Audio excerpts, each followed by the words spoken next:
김어준이 음모론을 정말 TBS 뉴스공장을 통해서 많이 얘기를 하지 않았습니까? 그런데 그런 음모론에도 불구하고 대선 결과는 어떻게 나왔죠?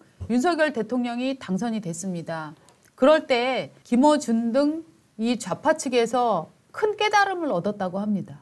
이를 부득부득 갈면서 네. 우리가 왜 졌을까? 우리가 왜 졌을까 생각을 해봤더니 민주당은 선거에서 진 게 아니라 여론조사에서 졌다. 이것이 패인의 가장 큰 원인이었다. 그러면 우리가 여론조사 회사를 만들어 보자. 의기투합한 게 대선 직후입니다. 이 여론조사에 대해서 김어준이 지난 대선 끝나고 난 다음에 과도할 정도로 집착을 보입니다. 네. 자기들이 생각했을 때 아무리 생각해도 질 수 없는 선거를 졌다. 왜 그랬냐?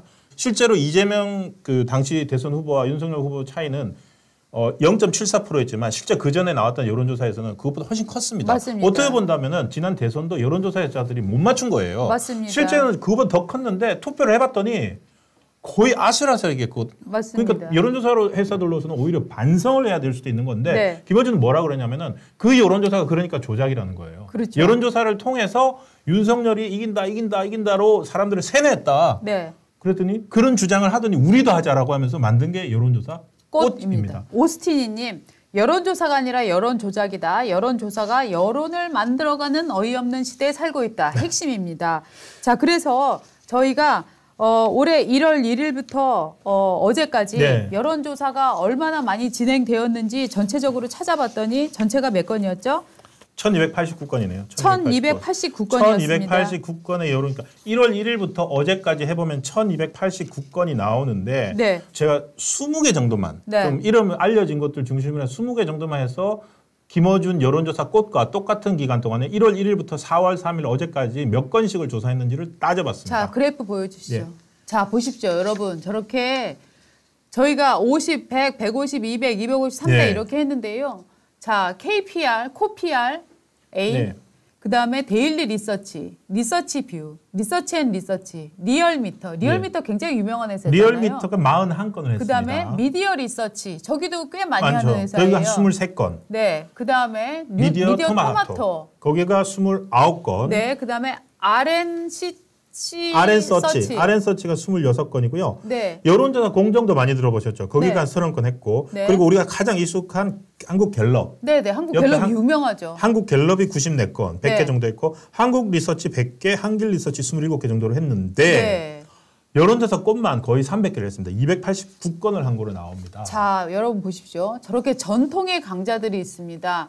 갤럽 여러분 너무 많이 들어보셨죠? 한국 리서치 많이 들어보신 회사죠. 한길 리서치, 그다음에 코리아 리서치, 그다음에 KSOI. 저는 저기도 잘 모르겠는데 저기도 꽤 많이 하더라고요. KSOI가 한국 사회 여론연구소입니다. 그러니까 많이 그 KSOI라고 안 하고 라디오 나인데 발표될 때는 한국 여론연구소 뭐 이렇게 한국 사회 여론연구소 그러니까 이렇게 우리가 발표됩니다. 전통적으로 알고 있던 세운 지 수십 년 된 회사들 혹은 10년 이상 된 회사들이 100건 미만으로 하고 있을 때 자, 2022년 말에 만들어져서 2023년 작년부터 본격 조사를 시작한 여론조사 꽃 김어준 사실 1인 회사죠. 나머지 저희가 얘기했던 사람 이제 도와주는 사람들 들어가 보면은 대표 개인정보 관리자 다 김어준으로 돼 있습니다. 저 김어준 회사가 289건을 해냈다는 말입니다. 자, 저 289건을 그래서 많이 했겠지라고 하는데 이 여론조사에 저희가 아까 사전에 지금 시작하면서 말씀드렸잖아요. 저 김어준 씨는 여론조사를 세운 목적이 있는 거 아닙니까? 선거 때 써먹으려고. 선거 때 써먹기 위해서 여론조사 회사를 채워서 여론조사를 하고 발표를 했거든요. 그래서 어떤 식으로 그러면 했을까? 를 한번 해봤습니다. 구체적인 여론조사 내용은 저도 매일 다 들었고 아시지만 항상 민주당 후보들이 다 유리하게 나옵니다. 우세하게 나옵니다. 우세하게 나오는 걸 하는데 그 플러스 어떤 식으로 했는지를 저 289건이 시기적으로 또 편차가 있습니다. 이번 총선을 앞두고 작년 12월부터 다른 어떤 언론 매체, 다른 어떤 여론조사 기관도 아직 총선 여론조사를 시작하지 않았을 때 김어준 혼자서만 자, 남양주갑 한번 해볼까요? 자, 여기 최민희를 넣으면 어떻게 나올까요? 네. 이런 식으로 사람들 끌어먹었어요. 그래서 작년 12월 한 달에만 40건을 했습니다. 예, 그리고 2024년 1월에 39건, 2024년 2월에 194건을 합니다. 총선. 예. 네. 그리고 3월이 되면은 48건으로 줄어듭니다. 네. 그리고 4월 들어서는 지금 4월 동안 8건 했는데, 네. 그러니까 평균적으로 12월에 40건, 1월에 39건 하다가 2월이면은 공천 앞두고 막 움직이고 있지 않습니까? 네. 그때 집중적으로 194건을 합니다. 그러니까 실질적으로 총선을 앞둔 민심이 어떻게 움직이고 있는가가 아니라 총선에 어떻게 영향을 미칠 것인가를 두고 지금 횟수를 조절한 게 아닌가. 그리고 다른 회사들은요. 언론사의 의뢰를 받아서 여론조사 회사가 조사를 합니다. 김어준 회사는 사람들에게 10,000원씩 구독료를 받습니다. 그러니까 김어준 회사는 발주자도 자기이고 네. 시행자도 자기이고 감리도 자기가 하는 회사입니다. 맞습니다. 다른 회사는 그러니까 언론사가 여론조사 회사가 이걸 가지고 오면 이거 문항이 좀 편향돼 있지 않아요? 아 이게 결과가 이상한 것 같은데요? 라고 해서 네. 여러 가지 논의가 가능하고 감시도 가능하지만 김어준 회사는 혼자 계획하고 혼자 실행하고 혼자 검증하는 그렇죠. 구조를 가져서 실제로는 여론조사 시기도 자기네가 이제 결정을 해갈 수 있는 겁니다. 그렇죠. 저는 어떻게 보냐면 이게 마치 김어준이 여론조사 회사를 만들어서 이렇게 집중적으로 시기를 집중한 이유가 민주당에게 가장 유리할 때 여론조사를 중지한 거 아닌가 하는, 즉 이를테면 당신 돈 얼마 있어? 나 통장에 1억 있는데 통장 보여줘봐. 1억을 보여주고 딱 보여줍니다. 그다음에 돈을 뺍니다. 네. 그다음에는 통장 잔고 증명서를 안 보여주는 방식은 아닐까. 그렇죠. 저는 그런 의심도 해봅니다. 이것은 저의 의심입니다. 의심입니다. 근데 심정이 가는 게 왜냐면은 다른 여론조사회사, 중앙선거 여론조사 심의위원회에 등록되어 있는 다른 여론조사 회사들의 추이를 보면은요. 총선이 4월 10일이잖아요. 네. 그래서 3월 달이 제일 많이 합니다. 맞습니다. 3월에 제일 많이 해가지고, 왜냐하면 이미 이제 그 3월 22일에 후보자 등록이 됐으니까 그 전에 계속 누가 유리한지를 따져 볼 거 아닙니까? 그렇게 해서 했기 때문에 3월이 많이 하는데, 김어준 여론조사만 유독 2월에 194건을 했고, 그거는 2월 달에 이루어진 전체 선거 여론조사 401건의 거의 절반이에요. 절반 가까이를 김어준이가 2월 달에만 했는데, 그 효과를 뭐라고 해야 될까요? 인식의 선점 효과. 그러니까 사람들, 그 지역구 사람들한테 그러고 나서 전부 다 보면은 민주당 우세 계속 그렇게 나오거든요. 그리고 그 전에 이제 민주당을 도와줬던 것들은 그거잖아요.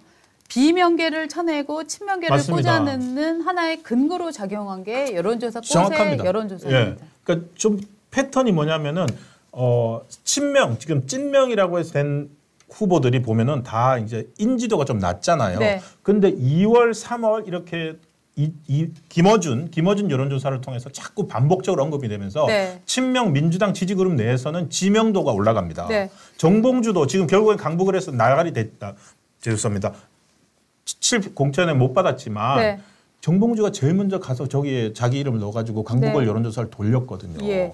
그런 식의 패턴을 보여왔는데. 자, 그리고 더 중요한 거는 사람들에게 여론조사 과정을 통해서 일종의 심리적으로 몰아가는 부분들이 저는 있다고 생각을 하는데, 자, 여론조사의 일반적 패턴과 김어준 회사에서 하는 여론조사의 설문지가 어떻게 다른지 저희가 지금부터 보여드릴 테니까요. 정말 정신 차리고 꼭 좀 많이 좀 봐주십시오. 집중해서. 자, 일반적인 거를 보여드리겠습니다. 김어준 설문지와 다른 설문지, 요거 같은 경우에 바로 엊그제 발표되었던 KSTA 조선일보 TV조선 설문조사입니다. 도봉갑이죠. 도봉갑인데 첫 번째 질문, 투표하실 겁니까? 물어봅니다. 그리고 바로 문항 2에서 도봉갑에 출마한 후보 중 누구에게 투표하겠습니까? 순서는 기호순으로 불려드리겠습니다. 1. 더불어민주당 안기령, 2. 국민의 김재석, 녹색정의당 윤호. 이렇게 바로 시작하자마자 저걸 물어봅니다. 두 갈씩입니다. 두 갈씩이죠. 당신은 투표할 겁니까? 누구를 찍겠습니까? 심플합니다. 자, 그다음에 그리고 나서 제일 마지막에 가서 선거에서 분석해 써야 되거든요. 그러면 어느 정당 지지자들이 누구를 찍었다. 그래서 제일 마지막에 가서 당신이 지지하는 정당은 어디입니까? 를 묻습니다. 자, 그다음에 여론조사 꽃 설문지 한번 보시죠. 여론조사 꽃이 최근 했던 설문인데 요거는 동작을입니다. 예. 동작을 저희 나경원 류삼영이 나온 건데. 맨 위로 위 질문으로 한번. 예, Q1이 1번 질문입니다. 네. 바로 뭘 물어봅니까? 지지하거나 호감이 가는 정당은 어디입니까? 정당부터 그래서 먼저 물어봅니다. 없다고 얘기를 해도 그쵸? 그래도 조금이라도 더 낫거나 호감이 가는 정당은 어디입니까? 또 물어봅니다. 그렇습니다. 자, 그다음에 좀 내려주십시오. 요 같은 경우는 실제로 없어요 하면 저렇게 계속 압박을 하는 거죠. 자, 그다음에 어떻게 얘기를 하느냐. 두 번째는. 당신은 윤석열 대통령의 국정 운영을 어떻게 생각합니까? 또 물어요. 네. 그래서 나 모르겠어 라고 해도 또 물어봅니다. 그래도 평가한다면 어떻다고 생각하세요? 네. 라고 해서 당신의 정치적 지향을 한번 찍으세요. 나는 찍고 싶지 않은데 계속 찍으라고 봅니다. 네. 몰아놓은 다음에 윤석열에 대해서 어떻게 생각하세요? 또 몰아놓습니다. 예. 그 다음에 후보를 묻습니다. 그 다음에 후보를 묻습니다. 자, 다음 질문 Q3, 퀘스천 3. 퀘스천 3가 투표하실 겁니까? 퀘스천 4, 다음 후보 중 누구에게 투표하겠습니까? 더불어민주당 류삼영이면 1번, 국민의힘 나경원이면 2번. 자, 이게 여러분들 보시기에 야, 그거 뭐 순서가 이거는 미괄식이에요. 묻고 싶은 핵심이 뒤로 있는 겁니다. 그렇죠.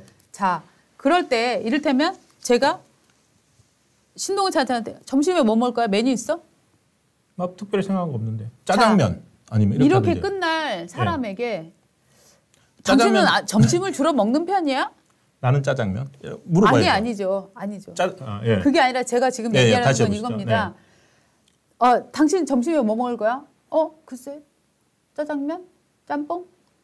이렇게 대답할 사람에게 이렇게 묻는 거죠. 당신은 아침을 드십니까? 네. 사람은 아침, 점심, 저녁 세 끼를 먹어야 된다고 생각합니까? 네.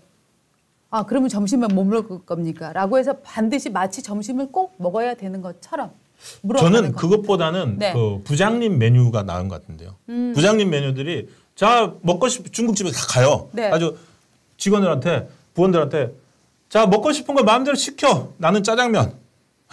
그럼 일단 짜장면이 각인이 되잖아요. 그러면은 짜장면에서 못 벗어나는데 저는 오히려 이게 더 강하다고 생각됩니다. 저는 이런 생각을 했어요. 저거를 보면서 후보를 결정하기 전에 내가 우리 지역구에서 누구를 찍을지 결정하기 전에 윤석열 대통령의 국정 수행 능력을 어떻게 평가하느냐를 먼저 물어보면 어떻게 되냐면 나는 내 지역에서 내 일꾼을 뽑을 때도 대통령에 대한 국정평가를 해야 되냐 안 해야 되냐 이걸 먼저 생각해야 되는 거구나라는 일종의 학습 효과를 준다고 생각을 하거든요. 그래서 저 설문 문항에 일종의 심리적인 일종의 교묘한 몰아가기 기법이 저는 저 안에 숨어 있다고 생각을 해요. 저게 그런데 심리학에서 교과서에 나오는 앵커 이펙트입니다. 네. 그러니까 머릿속에 앵커를 탁 박아버리는 거예요. 네. 그러니까 윤석열이란 닻을 머릿속에 딱 넣은 상태에서 누구 뽑을 건지를 내가 내 거예요. 지역구에서 내가 종로구에서 마포구에서 저 은평구에서 누구를 찍을지는 내 지역 현안에 맞춰야 되는데 저 질문을 쭉 보면 어떻게 되냐면은 맞아. 총선이면 윤석열 평가가 먼저네? 라는 일종의 앵커 효과를 지금 나눈다는 거죠. 그렇습니다. 그런데 저렇게 문항을 꾸미는 거는 전혀 불법이 아닙니다. 아닙니다. 제가 그래서 다른 조사들도 찾아봤습니다. 찾아봤더니 섞여 있긴 합니다. 그렇지만 갤럽이라든지 좀 유명한 그 정평이 있는 회사들은 어떤 식으로 하냐면은 바로 첫 질문부터 누구를 찍겠습니까? 그러니까 김어준식으로 하는 것은 정통파 여론조사 회사에서는 최소한 하지 않는 기법으로 보입니다. 추정이 됩니다. 그렇지만 그렇게 한다고 해서 잘못된 것은 아닙니다. 그런데 제가 지적하는 부분은 이겁니다. 어떤 의도를 가지고 정치적인 색깔이 명확한 회사가 의도를 가지고 저런 심리적인 흐름을 만들어 간다면 이것은 여론조사를 가장한 여론조작 혹은 그릇된 정보의 확산 혹은 가스라이팅이 아니냐라는 의문을 제기를 하는 거죠. 그러니까 지금 이 선관위에서는 조사 문항이 혹은 표변 표집이 문제가 없어요라고 얘기를 하고 있는데 기계적으로 대응을 하는 거죠. 그런데 제가 정말 심리적인 조정을 하기 위해서 조작을 하기 위해서 저런 문항들을 교묘히 만들어 간다면 현재 선관위는 이거를 감시할 능력과 평가할 의지가 있는 곳인가요?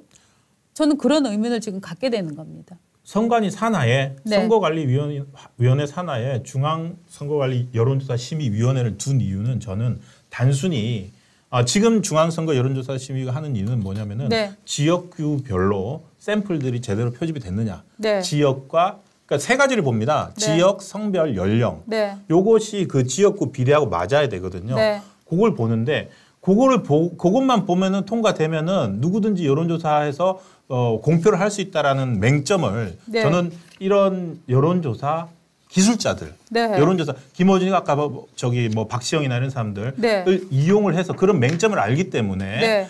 이런 설문을 통해서 네. 자기들이 원하는 결과를 얻기 위해서 여러 가지들을 그동안 해왔다고 생각합니다.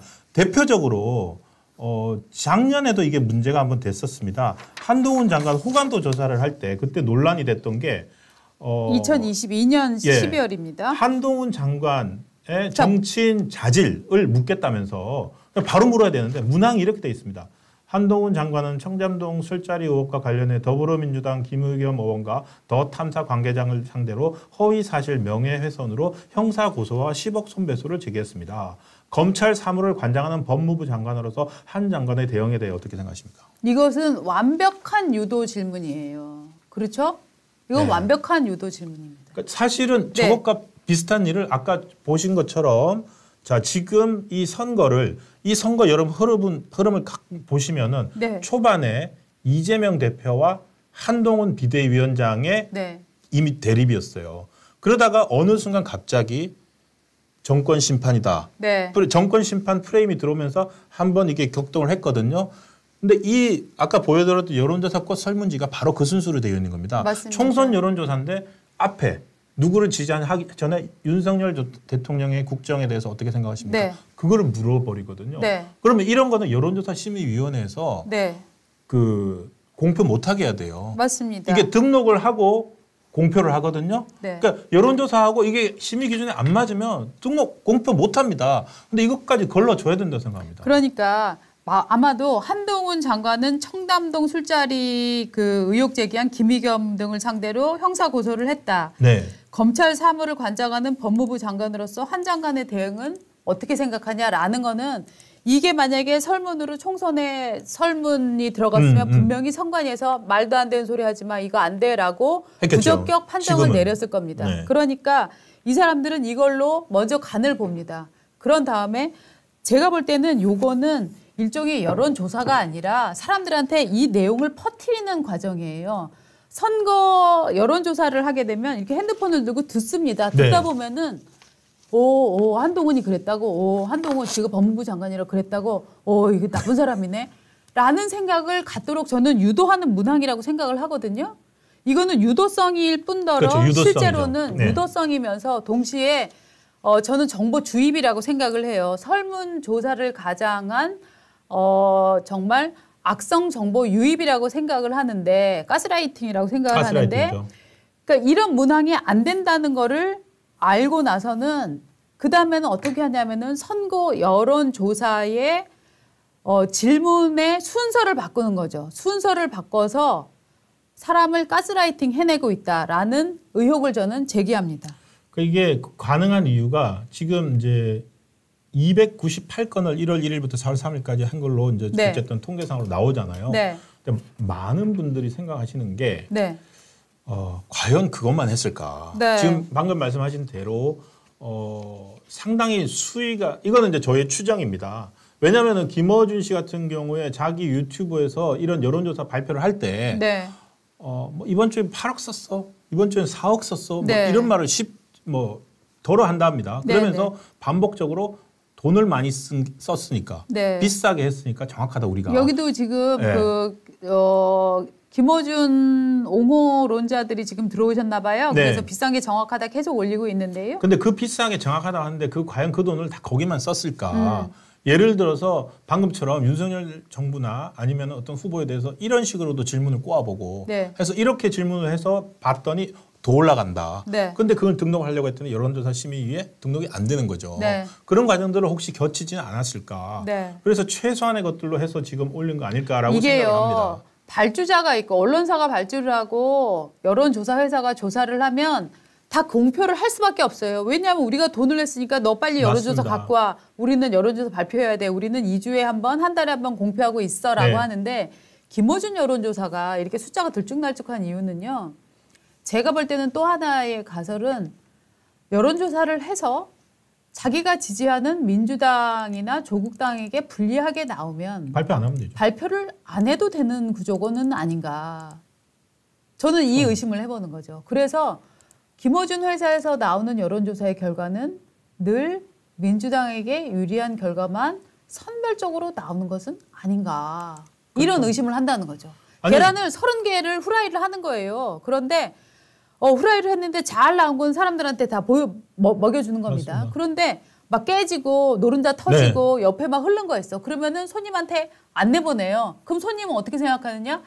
야, 잘하네. 이 집 식당 잘하네. 이 집 식당은 계란 노른자가 그냥 깨지도 않고 예쁜 것만 너무 잘해. 그래서 이 집 요리사는 진짜 계란 후라이의 왕자야. 네. 네. 그래서 중앙선거 여론조사 심의 들어가면 네. 반드시 밝히게 돼 있어요. 여론조사 의뢰기관 네. 그리고 여론조사를 수행한 기관. 네. 그래서 대부분이 다 다릅니다. 네. 여론조사 수행한 기관은 갤럽이지만 네. 여론조사 의뢰한 기관은 뭐 KBS, 네. 뭐 조선일보, 네. 뭐 여러 회사들인데 여기는 여론조사 의뢰기관, 여론조사꽃, 네. 여론조사 수행기관, 여론조사꽃 네. 이렇게 나오거든요. 네. 제가 여론조사 전문가들한테 어저께 물어봤습니다. 돈이 얼마나 드는지. 네. 그러면은 한 1000명짜리 이제 전화 면접 조사. 그러니까 전화 들어가지고 1000명을 조사한다. 그러면 한 1,400만 원 든답니다. 네. 그래서 대충 1인당 10,000원 생각하면 되겠습니까? 하니까 그렇대요. 왜냐하면 이게 전화 면접을 한 명을 받으려면 거의 뭐 10통을 걸어야 되거든요. 그러면 이걸 298건을 등록했다고 생각을 해보십시오. 돈이 얼마나 들었겠습니까? 30억, 40억씩 나옵니다. 근데 그 돈이 다 어디서 나왔느냐?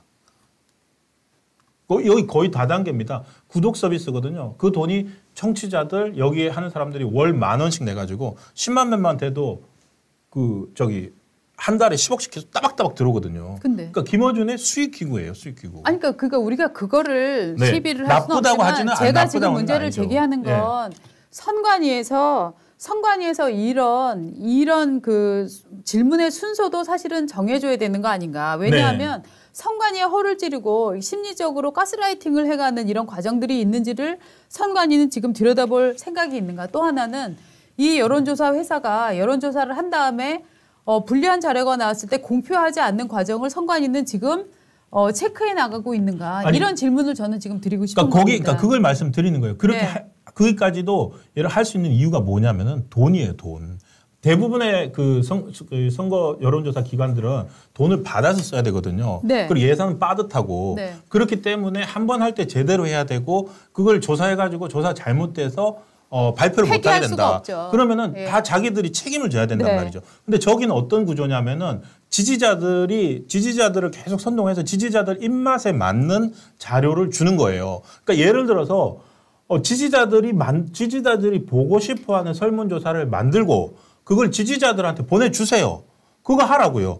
그런데 그거 하기 위해서 그렇게 하면서 그 지지자들 돈 받아서 하면서 그거를 마치 정상적인 선거 여론조사인 것처럼 여론조사 심의위에 올린 거예요. 그래서 발표를 해가지고 사람들 보게 만들면서 이게 지금 김어준 방송이나 유튜브나 김어준이 여론조사를 통해서 하고 있는 거란 겁니다. 그러니까 단순히 뭐 김어준 돈 버는 게 뭐 나쁘다 뭐 이런 게 하는 게 아니라 근데 대부분의 조사들은 그래서 어떻게 해야 되느냐? 왜 과학이 발달합니까? 왜 기술이 발달합니까? 왜냐하면 빠듯한 예산으로 최대한 효율적으로 정확성을 누리기 위한 그걸 하기 위해서 여론조사 기법이 발달을 했습니다. 근데 김어준 여론조사는 그거를 할 이유가 없는 거예요.